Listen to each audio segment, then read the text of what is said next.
Hello, Sylvan Union staff. Thank you for opening up this update. I appreciate that.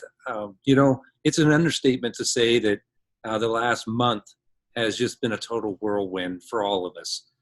So much going on, and especially over this last week or so, there's been a lot of interesting things coming out, whether it's in the paper, whether receiving some of the guidance from the state, and there's just a lot of questions out there. So, we've been trying to keep you informed, been sending out updates, written updates, but we just felt like it would be good just to do a brief video and just provide you some information.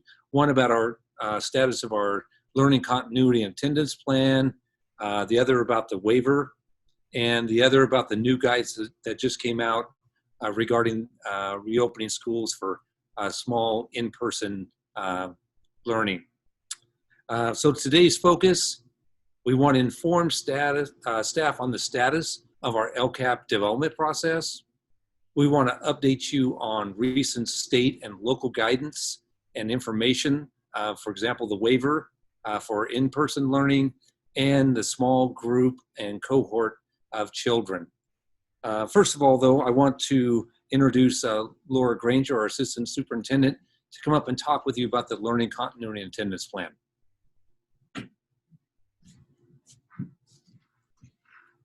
Hello. So as a staff member in the Sylvan District, you are an important stakeholder and instrumental in the process of developing our learning continuity and attendance plan. For this year, per state requirements, the Local Control and Accountability Plan, commonly referred to as the LCAP, has been replaced by the Learning Continuity and Attendance Plan, which just so happens to be a change in name, a little bit of a change in content, but the same acronym still applies. So we will be referring to the Continuity and Attendance Plan as the LCAP. Similar to the Local Control and Accountability Plan, the old LCAP, the Learning Continuity Plan engages all stakeholders in the process to plan for how we will address the unique and specific needs of our students during the 2021 school year, with a particular emphasis on how student learning will continue during the COVID crisis. In addition, the Learning Continuity Plan includes actions we are taking to provide for student access to devices and connectivity during distance learning, actions to support mental health and well-being, and also plans to continue to provide school meals. The timeline shows our current and future steps to involve all of our stakeholder groups, which include parents, guardians, all of you, and students in grades 6, 7th, and 8th, as we are currently surveying middle school students to receive their input as well. The consultation and solicitation of this input started in early summer as we surveyed parents regarding their experiences with distance learning in the spring during emergency school closures. And today we hosted 2 community forums, one for special ed parents and one for parents of English learners, to gather additional input. We also are currently in the process of collecting survey responses, as I just described, from students, staff, and families. And all of that is important as we draft our learning continuity plan.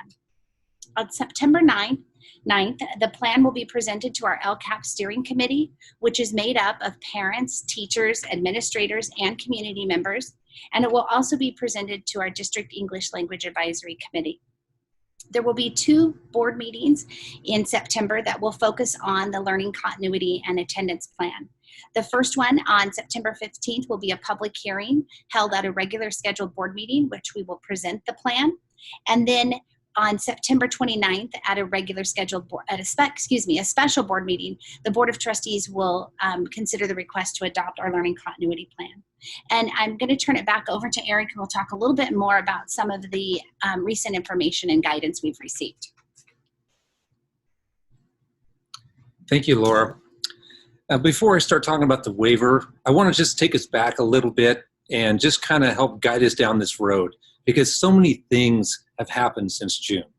And so, if you reflect back in June, the focus was reopening schools. All the efforts were moving in that direction. We were doing, working on our safety plans. We were looking at how can we do appropriate social distancing, all the safety protocols.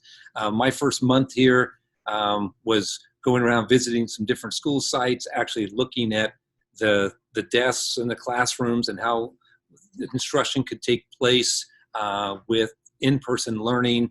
And then also just thinking about, well, we better have an option also for families that didn't want to come in for in-person learning. And so we need to start working on a distance learning plan for those students. That was our key focus. Well, July comes along, July 17th, and the governor comes out with a mandate. And again, his mandate was related to counties that were having an increase in COVID infections. So he set regulations that any counties that were on the state monitoring list were then, and at that time, required to implement distance learning. So that has been our focus. We went from preparing to reopen for in-person learning, implement a robust distance learning program, and move forward from there. So this plan right here shows us where we are right now. You know, phase one, we're in the distance learning environment. And we've been focused on the last weeks on how do we, deal with some of the challenges with that? How do we fully implement that program? That's been our focus. We have been planning. We knew that someday we were going to be moving back into in-person learning, but the whole plan was to move very slowly and start to implement a hybrid in-person learning model. And that we were looking at the most needy students coming back, maybe some primary grades to come back, and then work our way through that process to phase three, where all students come back for in-person learning like normal. That's the guide we've been following. Okay, so then comes the waiver. Part of the governor's mandate was offering a waiver to districts that were on, or counties that were on the watch list. And again, this was the criteria that he offered. He said, once the infection rate drops below 200 cases per 100,000 for 14-day average, school districts may submit a waiver to public health to reopen for grades TK through 6. We knew that was there. We knew about that back in July. But all of the information we have had in this county has been the rates are going up. The rates are going up. The hospitalizations and the facilities were being impacted. And so we have been focused on implementing our distance learning program. And then once we realized, once we were informed that rates were coming down, which we thought were months down the road, we would then move forward with that. Well, last Thursday, information was provided by the Department of Public Health that showed a graph that the cases were actually declining, and they were somewhere in the 270 range. But the trajectory was a downward motion, and that they anticipated by the next week, which is this week, that the rates would be below 200, and then schools could file a waiver. Needless to say, that caught us off guard. That was not what we had been preparing for or anticipating. So again, we got that information and started moving to prepare for that. I looked at the rates today. Yesterday the rates were down to 214, but then they're back up into the 230s today. So you can see this is a very fluid situation. And at this point, we aren't even permitted to submit a waiver because we haven't reached the below 200 cases. Now, let's talk about the application process. One, the first step in the process is you got to determine, first of all, what grades and the number of students that you propose to have return. And what we put on the waiver, our goal would be to have all TK through 6 back. But even if you put that in there, you have to put in a phase-in plan. So of course we would include a phase-in plan of small groups starting first, working with smaller grade levels and moving that up. The second phase, or the second part of the process, is consulting with labor, with parents, community, and so on. Now the timing for this actually worked out well because we're in the process of developing our LCAP. So we're already having meetings with our stakeholders. So we'll be gathering that input Now, I understand how important that this process is, and we've already started engaging in conversations with our labor representatives. And then, of course, parents through our community forums that we're doing. Okay, let's talk about the reopening plan. Okay, you can see this list. I mean, I'm not going to go into detail of all of these. I mean, each one of these requires a great deal of planning and work. A lot of these things, though, we were working on back in June, May, June, and July with the anticipation that we'd be opening for in-person learning. So a lot of this work has been done. We have a lot of the cleaning and disinfection protocols done. The entrance, egress, and movement within the schools, we've been focusing on that. Face coverings and other essential protective gear we've ordered. We have substantial amounts of that. We even started working on our health screening protocols for students and staff. And we've been engaged in that as far as some of these other ones. But there's some real sticky ones in here, ones that require a lot more work and guidance. For example, looking at identification and tracing of contacts. I mean, that is a significant task. One, who's going to provide that? Is that going to be provided by public health? Do they have capacity to do that? Or are they expecting school districts to provide that? And what does that look like? That is a biggie right there. The physical distancing, you know, we've now got clarity. It's 6 feet. There was some discussion before when we were looking at opening schools. Oh, it's between 3 and 6 feet. I think it's pretty clear in the guidance now. We're talking 6 feet. The next thing down there is testing of students and staff. That is another major hurdle that we would have to overcome. One, we have to look at what are the criteria for that. Who's going to do that testing? Where are you going to get testing kits? Are people going to be willing to be tested? That's a whole bailiwick of things that we got to take a look at. Is public health going to provide that? Are we going to contract with an outside agency? So again, that is another area that requires a great deal of planning and discussion. The next one there, triggers for switching to distance learning. That is very important, and there needs to be a lot of strategizing, and that's what people don't quite understand. I shared this at the board meeting on Tuesday night. Switching back and forth between distance learning and in-person learning is not like flipping a light switch. It just does not happen that quickly. I gave the example, it's more like an airplane, the cockpit of an airplane with all of these switches and gadgets, and you read a list before you switch up that or you turn on that switch. That's the same thing here. And what they're referring to is, okay, so you end up with a cohort of, or a class of students and a teacher. One of them becomes sick or infected. And what do you do with that? You know, one, that class is put on quarantine, it's closed, it's not there, you know, but what happens next?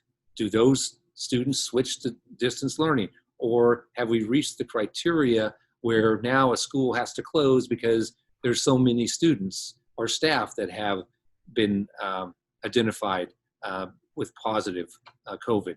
So that is not just a simple process. That has to be clearly outlined, and we don't want to get into a situation where switch on, hey, we're on distance learning, switch down, nope, now we're back to in-person learning. So again, I think what happened to us last Thursday, it got put out into the public. It was put with, hey, schools can now file a waiver and school's gonna open.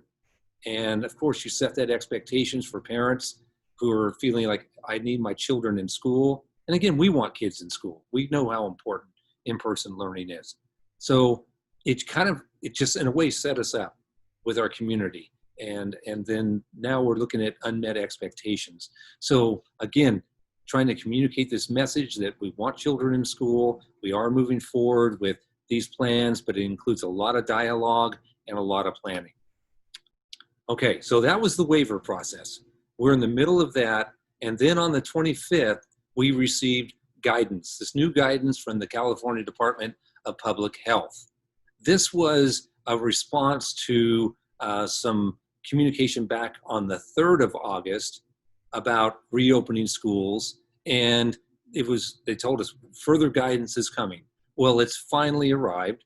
It arrived on the 25th, and it gives details regarding bringing students back in small cohorts or small groups for instruction and support.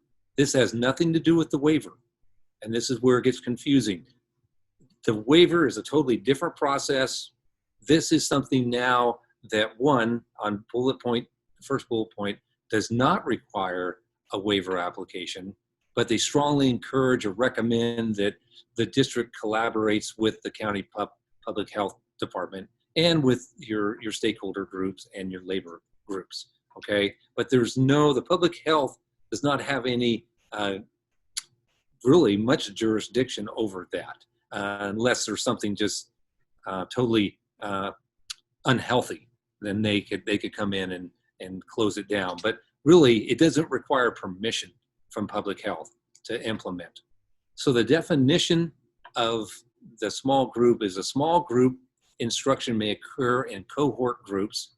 A cohort is defined as a stable group of no more than 14 children and no more than 2 supervising adults in a supervised environment in which supervising adults and children stay together for all activities. Examples, meals, recreation, etc., and of course instruction, and avoid contact with people outside of their group in the setting. So we do appreciate the guidance finally coming about what do they mean by a small group. And there's more detail regarding this as far as how you would divide it up.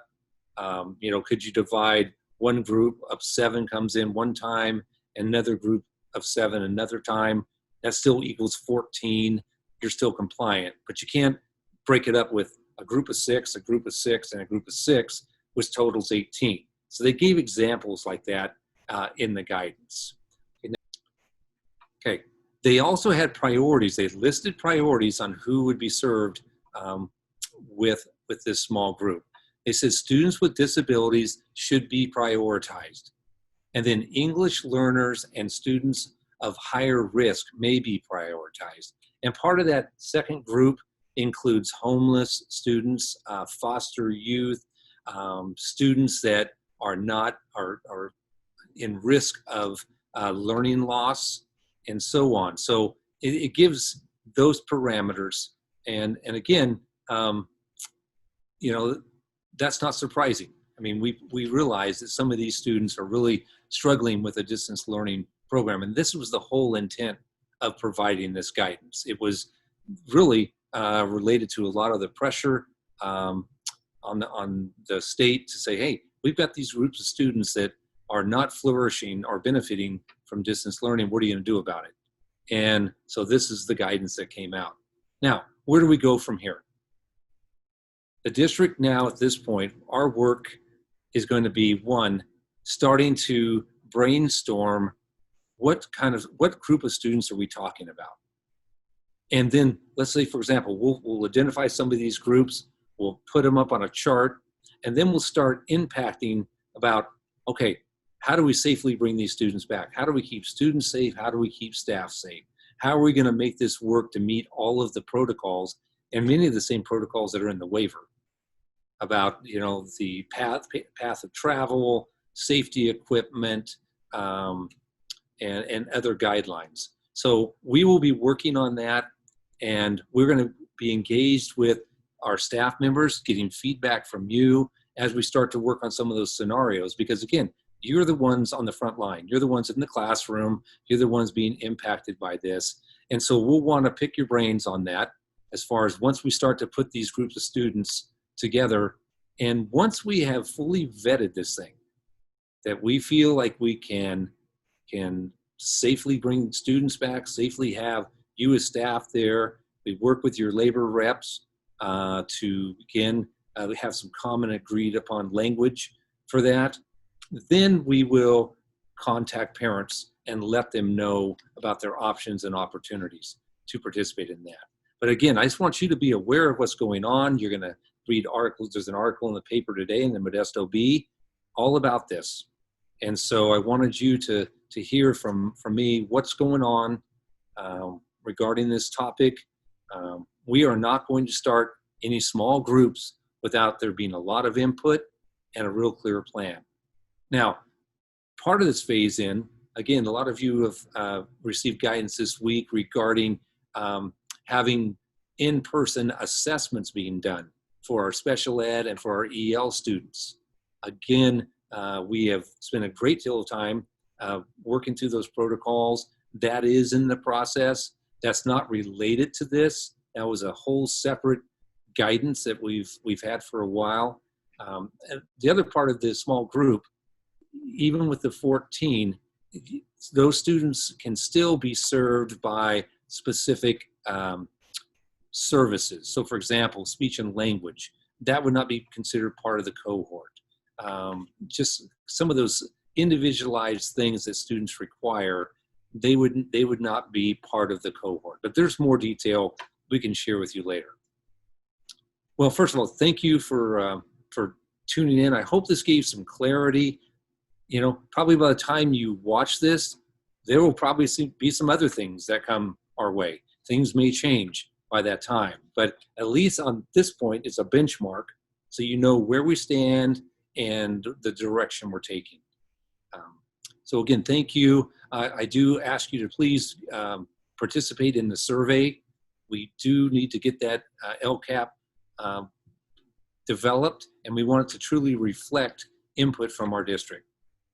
Thank you.